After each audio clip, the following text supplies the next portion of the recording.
समस्त NIOS DElEd degree धारकों का स्वागत है आपके अपने YouTube channel MK teaching point में। हमें और आप सभी को बेसब्री से इंतजार है सुप्रीम कोर्ट के रिजर्व आदेश का।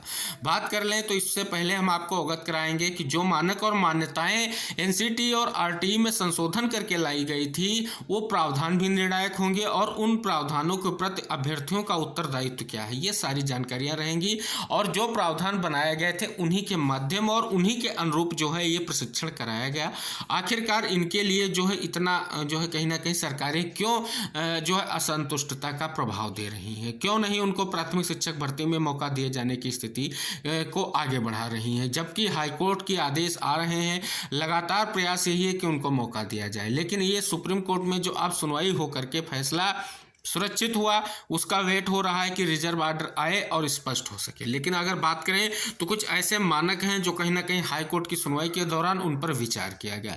सबसे बड़ा प्रस्ताव जो आपका 2 सितंबर 2017 को परियोजना का प्रस्ताव हुआ था, जिसके माध्यम से NCTE ने एक महत्वपूर्ण जो है कहीं ना कहीं गजट निकाला था। उसमें NIS के माध्यम से जो है लगभग 11 से 12 लाख जो अप्रशिक्षित शिक्षक 1 से 5 और 6 से 8 के विद्यालयों में कार्यरत थे उनको प्रशिक्षण प्रदान करने की बात की गई थी। तो चलिए हम उन चीज़ों को आपको इंगित कराते हैं और कुछ विशेष जानकारियां अवगत कराते हैं कि ये प्रावधान ही आपके लिए निर्णायक हो सकते हैं।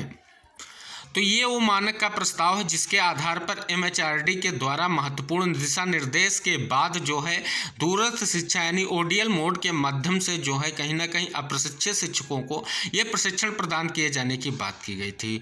बात ये थी कि RTE जो आपका शिक्षा का अधिकार अधिनियम है उसके अनुरूप जो है आज के ज़्यादा से ज़्यादा शिक्षकों को प्रशिक्षित करने का कार्यक्रम जो था उसमें कहीं ना कहीं बड़ी ये चीज़ ये जोड़ी गई कि वर्तमान में जो शिक्षक हैं उन पर जो है कहीं ना कहीं कमी है और अप्रशिक्षित जो शिक्षक उनको प्रशिक्षण प्रदान किया जाए। इसके लिए जो आपका DLED का कोर्स है उसमें स्पेशल जो है छूट प्रदान की जाए। इसके लिए बड़ी खबर ये रही कि जो 24 माह का जो आपका कोर्स था उसको इंटर्नशिप के साथ 18 माह में संपन्न किया जाए। जो कार्यरत शिक्षक हैं वो लगातार कार्यरत रहेंगे और 6 माह का जो इंटर्नशिप सहित कोर्स समापन किया जाए। साथ ही साथ इसमें बाउंडेशन ये थी कि वो कक्षा 12 में 50% अंकों के साथ उत्तीर्ण होने चाहिए, उन्हीं को ये अनुमति दी जाएगी। यानी तब की स्थिति यही थी, कक्षा 12 से 50% अगर वो उम्मीदवार पास हैं तो उनको कहीं ना कहीं इसमें मौका दिया जाए और कार्यरत शिक्षक भी हैं। ऐसा करते हुए कहीं ना कहीं NCT के इस गजट के आधार पर NIS ने एक जो है पाठ्यक्रम डेवलप किया जिसमें 18 महीने का जो है आपका प्रशिक्षण प्रदान किया गया। अगर बात करें तो यहाँ आप इस मसौदे में देखें तो कहीं ये नहीं इंगित किया गया है कि आपको प्राथमिक शिक्षक भर्ती में मौका नहीं दिया जाएगा। विवाद तब उत्पन्न हुआ जब आप स्पष्ट रूप से प्राथमिक शिक्षक भर्ती में पटना में जो आपके स्पष्ट रूप से हाईकोर्ट में सुनवाई हुई। हालांकि वहां पर मांग की गई प्राथमिक शिक्षक भर्ती में मौका दिए जाने को। वहां पर जब ये स्थिति उत्पन्न हुई मामला पटना हाईकोर्ट गया। पटना हाईकोर्ट ने इन्हीं सभी चीज़ों को देखते हुए निर्देश जारी किया कि इनकी कोई भी स्पष्ट रूप से आपने इंगित नहीं कराया है, कोई भी आप अधिसूचित नहीं कर सकते हैं कि आप इनको जो है कहीं ना कहीं नियुक्ति नहीं प्रदान करेंगे। क्योंकि पटना में बात करें तो बिहार सरकार की तरफ से निर्णय लिया गया कि आपको जो है कहीं ना कहीं शिक्षक भर्ती में सम्मिलित नहीं किया जाएगा। इस पर जो आक्रोशित जो है NIS DLED के डिप्लोमाधारियों ने जो है पटना हाईकोर्ट में केस किया और वहां से जीत प्रदान हुई। उसके बाद अगर देखें तो उत्तरा हाईकोर्ट में मामला पहुंचा और उत्तरा जो हाईकोर्ट ने भी ये फैसला सुनाया और इन सभी चीज़ों को इंगित कराया और स्पेशली इस जो है परियोजना के गजट को भी स्पष्ट किया जो NCT के माध्यम से कहीं ना कहीं जारी किया गया था, जिसके परिप्रेक्ष्य में अगर बात करें तो स्पष्ट रूप से उन अभ्यर्थियों को नियुक्ति का निर्देश जारी किया गया। तो स्पष्ट हो जाता है कि ये सारी चीज़ें कहीं ना कहीं बहुत ही महत्वपूर्ण हैं जो निर्णायक होंगी। और अगर आपको अवगत करा दें तो जो चीज़ें 2 वर्षीय B.Ed हो या 2 वर्षीय DLED कोर्स हो उसके अंतर्गत चीज़ें हैं तो उसमें आपको पता है 6 माह का इंटर्नशिप प्रोग्राम कराया जाता है। तो निवेदन यही है कि आप सभी लोग एकजुटता के साथ प्रयास करते रहें। किसी भी तरीके से आप बहकावे में न आए। सुप्रीम कोर्ट का आदेश महत्वपूर्ण होगा और आदेश आपके इसी प्रावधानों के इर्द गिर्द होगा कि जो प्रावधान स्पष्ट रूप से जो है आपकी शिक्षा का अधिकार अधिनियम 2009 के अंतर्गत संशोधन के बाद बनाए गए निर्देश जारी किया गया, उन पर NCT ने अपना गजट जारी किया और उसके बाद NIS ने एक जो है कहीं ना कहीं कोर्स डेवलप किया जिसके माध्यम से अगर बात करें तो दूरस्थ शिक्षा या ODL मोड के माध्यम से आपको जो है ये कहीं ना कहीं संपन्न कराया गया। आप जो बात करें तो करीब 12 से 15 लाख इतने जो है पूरे देश में अगर बात करें तो इस NIS के माध्यम से डिप्लोमाधारी हैं। अब उनके भविष्य की चिंता केवल उनको ही नहीं, कहीं ना कहीं अब जो है सरकार को भी लेनी चाहिए। जिम्मेदारी भी है कि जिस कोर्स को कराए जाने को लेकर के MHRD मंत्रालय ने निर्देश जारी किया है उनका अनुपालन अवश्य हो। और कहीं ना कहीं तब अगर बात करें तो हाई कोर्ट के आदेश का अनुपालन किया गया और इस हिसाब से भर्तियों में मौका दिया गया। लेकिन साथियों आपको पता है बिहार शिक्षक भर्ती में भी स्पष्ट रूप से मौके दिए जाने की बात की गई थी और मौका भी मिला। और अगर बात करें तो कहीं ना कहीं वो प्रावधान बहुत ही महत्वपूर्ण है। और इस प्रकार से उत्तराखंड शिक्षक भर्ती के परिप्रेक्ष्य में जब ये मुद्दा पहुंचा तो बीएड और सरकार ये कहते हुए सुप्रीम कोर्ट चली गई कि इसे 2 वर्षीय यानी 24 माह का जो DLED कोर्स कर रहे हैं उनके अधिकारों का हनन होगा। हालांकि यहाँ पर अगर देखें तो इन 15 लाख के प्रति क्या सरकार का नजरिया है, क्या इनका जो है इनके अधिकारों के हनन की स्थिति नहीं बन रही है? सबसे बड़ी बात यही है। तो सुप्रीम कोर्ट का फैसला महत्वपूर्ण होगा। सुनवाई बहुत ही विचारणीय ढंग से की गई है। वो तथ्य सारे जानने का प्रयास इसलिए किया गया है जो कहीं ना कहीं DLED के अपोज थे। अपोज का मतलब है कि आखिर क्यों इनके जो है अलग मुद्दे लिए जा रहे हैं, क्यों इस पर जो है ये मामला इतना लंबा खींचा गया और क्यों इन अभ्यर्थियों को नियुक्ति नहीं दी जा रही।